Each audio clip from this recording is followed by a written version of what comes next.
So good morning guys. तो चलिए start करते हैं आज के यानी कि 25 फरवरी के इंपॉर्टेंट करंट अफेयर्स को। देखिए हमारा पहला प्रश्न क्या है, अभी हाल ही में केंद्रीय उत्पाद शुल्क दिवस कब मनाया गया?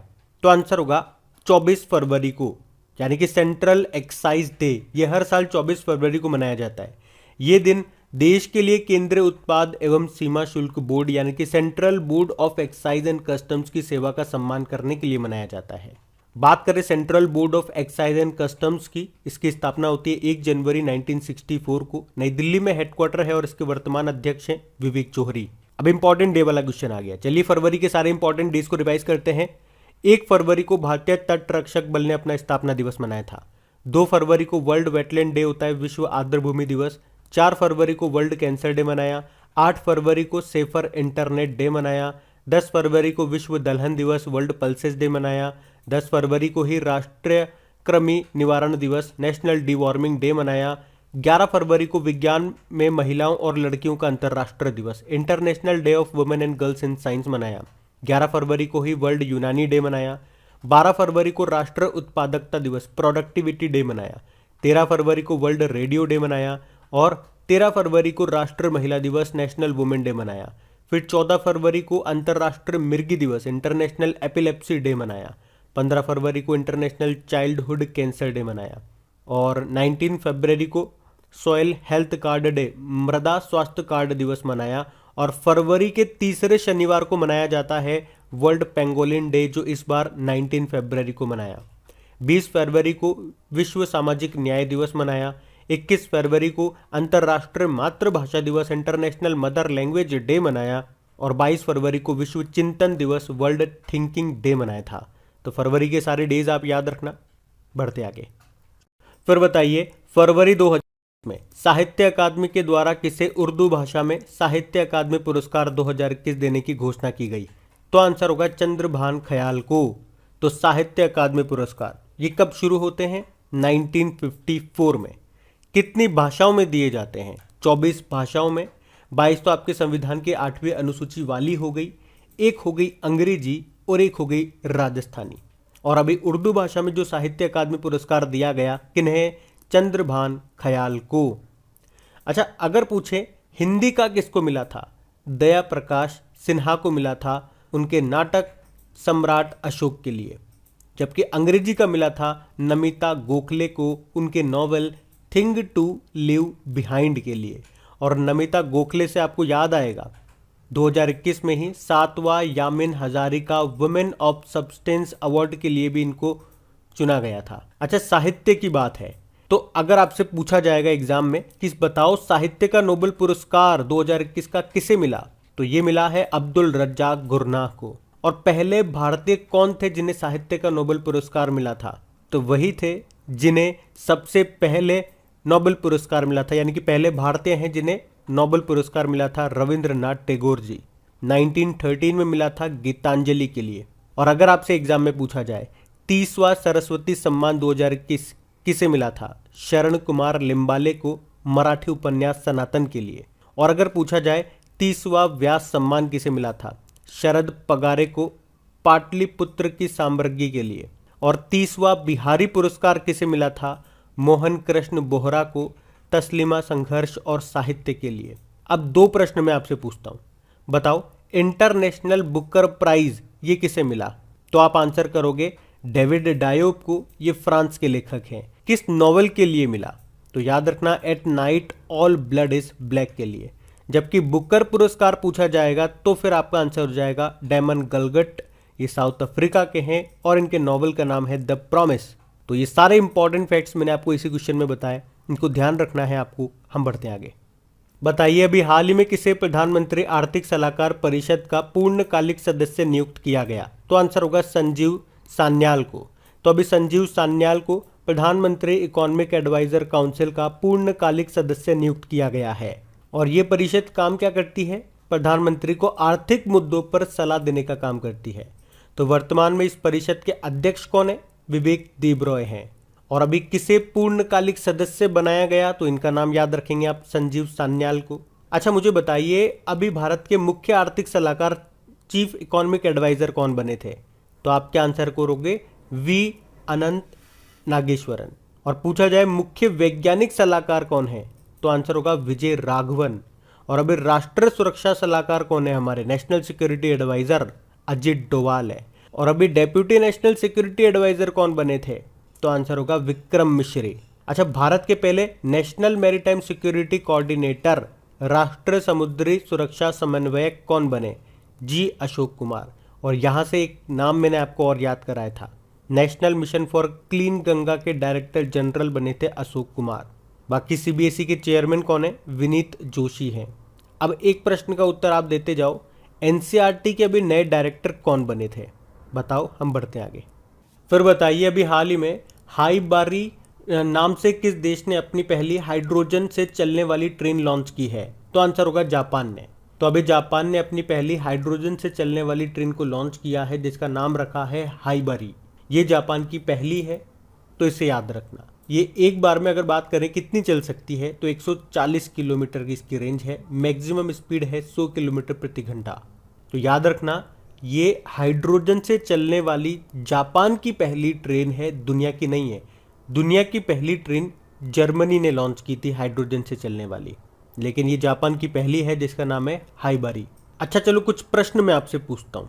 बताओ, हाइड्रोजन मोबिलिटी प्रोजेक्ट ये अभी कहाँ पे स्थापित किया गया, तो आंसर होगा लद्दाख में, जहाँ पे हाइड्रोजन से चलने वाली बसें चलेंगी।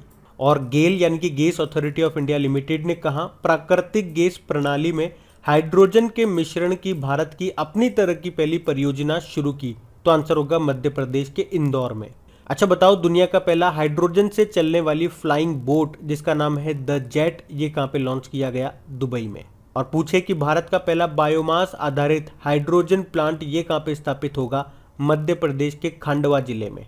अच्छा, हाइड्रोजन की खोज किसने की थी, केवेंडिश ने। ये एक स्वच्छ ईंधन है, इसे भविष्य का ईंधन भी कहा जाता है। अब बात जापान की है, तो ये रहा मैप में जापान। कैपिटल इसकी टोक्यो है, करेंसी है येन।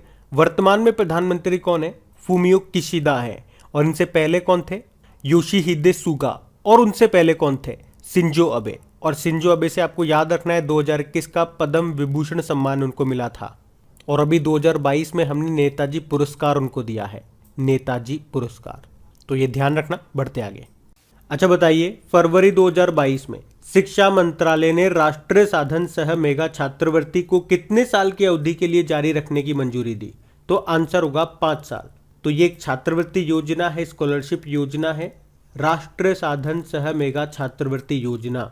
क्या होता है इसमें, तो वो जो आर्थिक रूप से कमजोर छात्र हैं और जब वो 8वीं कक्षा में पढ़ाई छोड़ देते हैं तो उन्हें आगे की पढ़ाई जारी रखने के लिए है ये स्कॉलरशिप योजना। लेकिन ये स्कॉलरशिप भी उन्हीं स्टूडेंट्स को मिलेगी जिनकी 8वीं कक्षा में कम से कम 55% मार्क्स हों और उनके परिवार की इनकम 3.5 लाख रुपए से कम हो। अगर उन स्टूडेंट्स के 8वीं कक्षा में 55% नंबर होंगे तो इस स्कॉलरशिप में 1000 रुपये प्रति महीना उनको दिया जाएगा 9वीं कक्षा से। और इस योजना में कितना खर्चा होगा, 1827 करोड़ रुपए। और अभी शिक्षा मंत्रालय ने इसे 5 साल के लिए और बढ़ा दिया है। शिक्षा मंत्री कौन है, हमारे धर्मेंद्र प्रधान है। अच्छा, अभी हमने पढ़ा था कुछ दिन पहले नव भारत साक्षरता कार्यक्रम, उसमें एडल्ट एजुकेशन का नाम बदल के क्या कर दिया गया, एजुकेशन फॉर ऑल कर दिया गया। और वो कार्यक्रम कितने वर्ष से अधिक छात्रों के लिए शुरू किया गया था, 15 वर्ष या उससे ज्यादा के गैर साक्षरों को साक्षर बनाने के लिए शुरू हुआ था। और अभी राष्ट्रीय उच्चतर शिक्षा अभियान को कब तक के लिए एक्सटेंड कर दिया गया, बढ़ा दिया गया, तो आंसर होगा 31 मार्च 2026 तक के लिए। तो ये ध्यान रखना। बढ़ते आगे। अच्छा बताइए, मार्च 2022 में भारतीय वायुसेना किस देश में आयोजित एक्सरसाइज कोबरा वॉरियर 2022 नामक युद्ध अभ्यास में भाग लेगी, तो आंसर होगा इंग्लैंड। तो एक्सरसाइज कोबरा वॉरियर ये 6 से लेकर 27 मार्च 2022 तक होगा। कौन इसका आयोजन करेगा, तो आंसर होगा इंग्लैंड। और इंडिया की एयरफोर्स इसमें पार्टिसिपेट करेगी और भारत की तरफ से तेजस इसमें भाग लेने वाला है। तेजस क्या है, लाइट कॉम्बैट एयरक्राफ्ट है, हल्का लड़ाकू विमान है। अच्छा, वैसे यूके के साथ हम कौन कौन से एक्सरसाइज करते हैं, एक तो कोंकण एक्सरसाइज हमने किया था, एक अजय वॉरियर नाम का एक्सरसाइज हमने किया था, और अभी यूके के साथ पहला कोंकण शक्ति नाम का एक ट्राई सर्विस एक्सरसाइज भी हमने किया था। और वैसे शक्ति नाम का एक्सरसाइज किसके साथ करते हैं, फ्रांस के साथ में। अच्छा बताओ, समुद्र शक्ति या गरुड़ शक्ति किसके साथ करते हैं?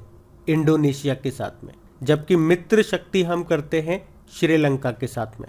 और मित्र से याद आएगा आपको मैत्री, मैत्री एक्सरसाइज हम करते हैं थाईलैंड के साथ में। और शक्ति से आपको याद आएगा ऑपरेशन शक्ति, ये दूसरा परमाणु परीक्षण था जो कि पोखरण में हुआ था 1998 में। पहला कौन सा था? स्माइलिंग बुद्धा 1974 में हुआ था। तो ये चीजें भी आपको याद रखनी चाहिए, ध्यान रखना। बढ़ते आगे। बताइए अभी आईडीबीआई बैंक के एमडी सीईओ कौन बन गए? तो आंसर होगा राकेश शर्मा। तो अभी आईडीबीआई बैंक के एमडी सीईओ यही है, राकेश शर्मा। और अभी एक बार फिर से इनको पुनः नियुक्त कर दिया गया, रीअपॉइंट कर दिया। नाम याद रखना। बाकी यूको बैंक के एमडी सीईओ बने थे अभी सोमा शंकर प्रसाद। पंजाब नेशनल बैंक के बने थे अतुल कुमार गोयल। और इंडियन बैंक के बने थे शांतिलाल। देखो आईडीबीआई बैंक की बात कर ले, मुंबई में हेडक्वार्टर है। हमने कहा एमडी सीईओ फिर से बन गए राकेश शर्मा। टैगलाइन होती है बैंकिंग फॉर ऑल, ध्यान रखना ये। बढ़ते आगे। अच्छा बताइए फरवरी 2022 में किस शहर ने अपना भविष्य का संग्रहालय खोला? Museum of future. तो ये एक संरचना है जिसे वे दुनिया की सबसे खूबसूरत इमारत कहता है। कहाँ पर है? दुबई में। तो अभी फरवरी 2022 में दुबई ने अपना म्यूजियम ऑफ द फ्यूचर खोला है। तो ये एक ऐसी संरचना है जिसे वह दुनिया की सबसे खूबसूरत इमारत कहता है।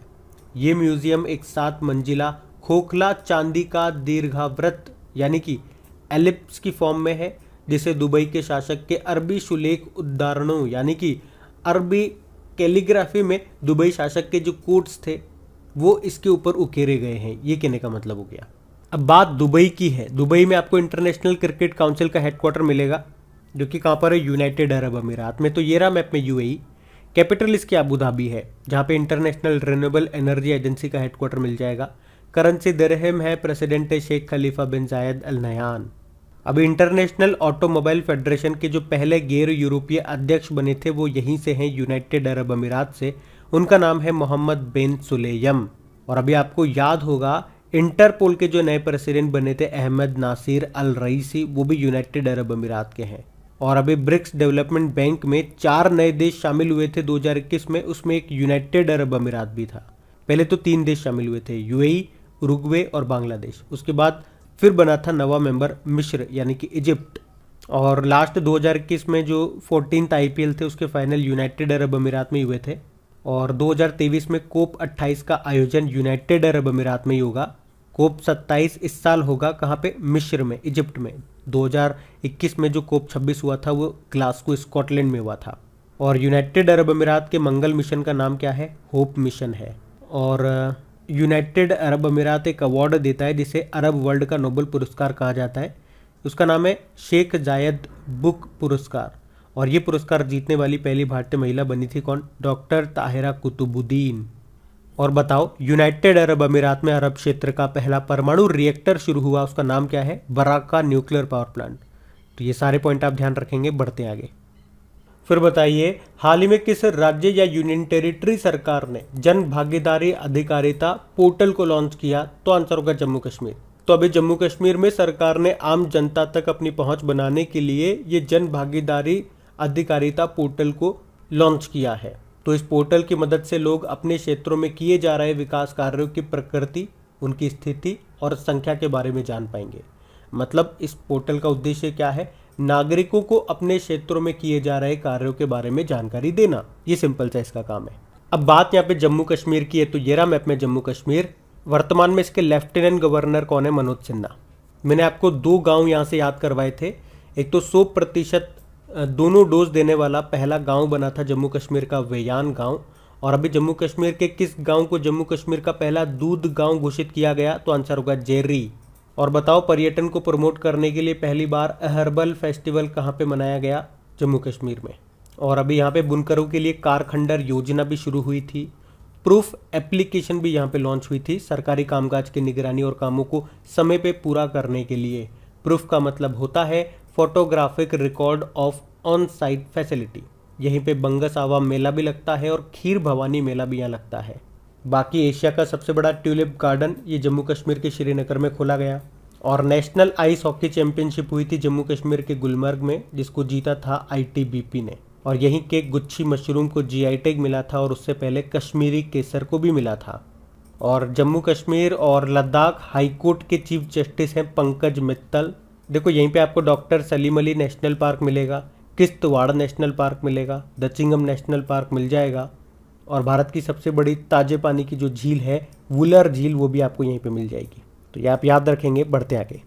बताइए हाल ही में किस देश ने सी डोम नौसेना वायु रक्षा प्रणाली का परीक्षण किया? तो आंसर होगा इजराइल ने। सी डोम ये क्या है? नेवी का एयर डिफेंस सिस्टम है ये, इसे अभी इजराइल ने बनाया है।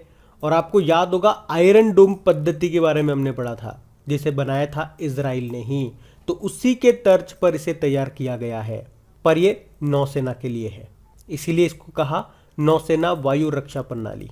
और अभी इसे भूमध्य सागर में इसका परीक्षण किया गया। किसने? इजराइल ने। तो ये रहा मैप में इजराइल। देखो इजराइल की कैपिटल जेरूसलम है, करेंसी है इजरायली न्यू शेकेल। प्रधानमंत्री अभी बने थे नेफ्ताली बेनेट और प्रेसिडेंट है इसाक हरजोग। आपको याद होगा इजराइल ही वो देश है जिसने अपनी एक सड़क का नाम रविंद्रनाथ टैगोर जी के नाम पे रखा था। अच्छा, इजराइल से हम कौन से ड्रोन खरीद रहे हैं? हेरोन ड्रोन खरीद रहे हैं। और बताओ इजराइल में दूतावास खोलने वाला पहला खाड़ी देश कौन सा बना? यूनाइटेड अरब अमीरात। अभी इजराइल ने अपने arrow 3 anti ballistic missile system को भी लॉन्च किया था, तो ये भी ध्यान रखना। बढ़ते आगे। फिर बताइए 20 से लेकर 26 फरवरी 2022 तक किस राज्य में खजुराहो नृत्य महोत्सव 2022 का आयोजन किया जा रहा है? तो आंसर होगा मध्य प्रदेश में। तो 20 से लेकर 26 फरवरी तक मध्य प्रदेश के छतरपुर में खजुराहो नृत्य महोत्सव का आयोजन किया जा रहा है। ये इसका 48वां संस्करण है। और इस साल महिलाओं के लिए सुरक्षित पर्यटन परियोजना के तहत 5 किलोमीटर दिल खोल के घूमो मैराथन का भी आयोजन किया गया, जिसका उद्देश्य है हिंदुस्तान के दिल में, हिंदुस्तान का दिल कहते हैं मध्य प्रदेश को, तो इसका उद्देश्य क्या है? हिंदुस्तान के दिल में आप सुरक्षित हैं, इस नारे के साथ पर्यटन स्थलों में महिलाओं के बीच सुरक्षा की भावना पैदा करना। अच्छा, खजुराहो के मंदिर कहाँ पर है? मध्य प्रदेश के छतरपुर में। किस शैली में बने हैं? पंचायतन शैली में। और किसने बनवाया? चंदेल शासकों ने बनाया है। अच्छा, यूनेस्को में इसे कब शामिल किया था? यूनेस्को की जो वर्ल्ड हेरिटेज साइट्स है उसकी लिस्ट में इसे कब शामिल किया गया था? 1986 में। तो ये ध्यान रखना। बढ़ते आगे। फिर बताइए अभी इंडिया रेटिंग्स ने वित्त वर्ष 2021-22 के लिए भारत की जीडीपी ग्रोथ रेट कितना रहने का अनुमान लगाया? 8.6%। आप सब बात करेंगे कल के वीडियो में पूछे गए प्रश्न के उत्तर की। और गाइज अगर सेशन अच्छा लगा है तो प्लीज इसे लाइक जरूर कीजिएगा, और हाँ वीडियोस को सपोर्ट जरूर कीजिए, इसे अपने दोस्तों के साथ में शेयर करके। जो भी आपका स्टडी ग्रुप हो गया या फैमिली में कोई पढ़ने वाले स्टूडेंट है तो प्लीज वीडियो के लिंक को एक बार शेयर जरूर करना और वीडियोस को सपोर्ट जरूर करना। और इन सभी का क्विज बना करके आपकी क्रैक एग्जाम एप्लीकेशन पे अपलोड कर दिया गया है, वहीं पे आपको इनकी पीडीएफ भी मिल जाएगी। तो अच्छे से प्रैक्टिस करो, इनकी रिवीजन करो। देखो कल आपसे पूछा क्या गया था, भारत और किस देश के बीच में द्विपक्षीय संयुक्त वायु सैन्य अभ्यास एक्स ईस्टर्न ब्रिज 6 का आयोजन हुआ? तो आंसर होगा ओमान। आप सभी ने प्रश्न का बिल्कुल सही उत्तर दिया है। तो अब ये रहा आज का आपका होमवर्क।